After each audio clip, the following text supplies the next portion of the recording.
చూస్తుంటే చాలా నైట్ లాగా అనిపిస్తుంది కదా. ఇక్కడ అంతే అండి, 8 అయితే కానీ తెల్లారదు. Hello there, welcome to my channel. ఈ రోజు ఈ చిన్ని బ్లాగ్ లో నా మార్నింగ్ రొటీన్ ని మీకు షేర్ చేస్తాను. రైస్ అలా సోక్ చేసి పక్కన పెట్టేసిన తర్వాత ముందు నా మార్నింగ్ రొటీన్ ఏదో ఒక స్పెషల్ డ్రింక్ తో స్టార్ట్ అవుతుంది. ఇంకా ఎర్లీ మార్నింగ్ ఈజీగా ఉంటుందని బీట్రూట్ కానీ లేదా టర్మరిక్ కానీ ఇలా ఐస్ క్యూబ్స్ లాగా చేసి పెట్టేస్తాను.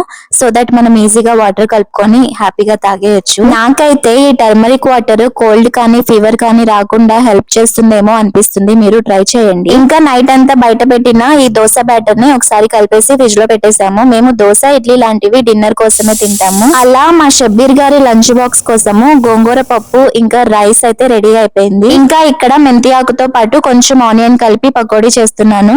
పప్పుతో పాటు క్రిస్పీగా ఉన్న పకోడీ తినడం మీలో ఎంతమందికి ఇష్టమో కామెంట్ చేయండి. హడావిడిగా తొందరగా చేస్తున్నప్పుడు కొన్ని పనులు దానంతట అవే మంచిగా అయిపోతాయి కదా. సో పకోడీ చూడండి ఎంత క్రిస్పీగా బాగా వచ్చాయో. ఇంకా మార్నింగ్ రొటీన్ డిఫరెంట్ గా ఉన్నా గానీ డ్రై ఫ్రూట్స్ తో పాటు ఆపిల్ లేదా క్యారెట్ తినడం అనేది చాలా కామన్ ఉంటుంది. లంచ్ బాక్స్ అయితే ఇలా ప్యాక్ చేశాను. బ్రేక్ఫాస్ట్ అయితే తినేసారు కానీ ఆ క్యారెట్ ముక్కల్ని అలా చేతిలో పట్టుకొని కార్ పార్కింగ్ వెళ్లే వరకు తింటూ ఉంటారు. ఇక్కడ నుంచి హడావిడిగా కాకుండా కొంచెం స్లోగానే నా పని జరుగుతుంది. కిచెన్ మొత్తం అయితే క్లీన్ చేశాను. ఈ రోజు లెమన్ ఇంకా చియా సీడ్స్ తో వాటర్ సోక్ చేసి పెడుతున్నాను. ఇది డీటాక్స్ వాటర్ అని చెప్పొచ్చు. ఈవినింగ్ వరకు ఎప్పుడైనా తాగొచ్చు. ఇంకా ఇక్కడ మలేషియాలో ఉన్న హ్యూమిడిటీకి చాలా ఈజీగా డిహైడ్రేషన్ అవుతుంది. సో వాటర్ ఏదో ఒక రూపంలో ఎక్కువగా తీసుకోవటం చాలా ఇంపార్టెంట్. ఇంట్లో పని అవ్వగానే మొక్కలకి నీళ్లు పోయటము లేదా ఇలా డ్రైగా ఉన్న ఫ్లవర్స్ ని లీవ్స్ ని కట్ చేయటం కూడా నా మార్నింగ్ రొటీన్ లో ఒక అలవాటు. ఇంకోసారి గ్లాస్ నిండా వాటర్ తాగి రిఫ్రెష్ అయిపోతాను.